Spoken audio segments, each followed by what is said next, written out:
लाडकी बहीण योजनेबद्दल आता जेव्हापासून बहिणींना जूनचा हप्ता आलेला नाही, जुलैचा हप्ता आलेला नाही आणि आता ऑगस्टचा पण हप्ता येणार की नाही ती पण शंकाच आहे। त्यामुळे भरपूर अशा लाडक्या बहिणींमध्ये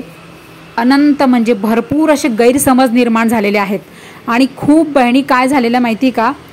त्या टेन्शनमध्ये त्या गैरसमजमध्ये भरपूर अशा शंका निर्माण झालेल्या आहेत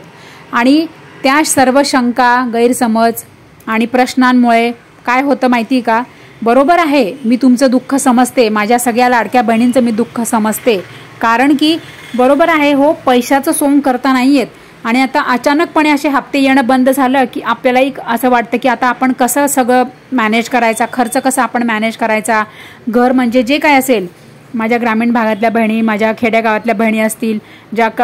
कष्टकरू महिला आहेत माझ्या, त्या कसं घर दाखवणार ना। तर तुम्ही मोठा व्हिडिओ बघा।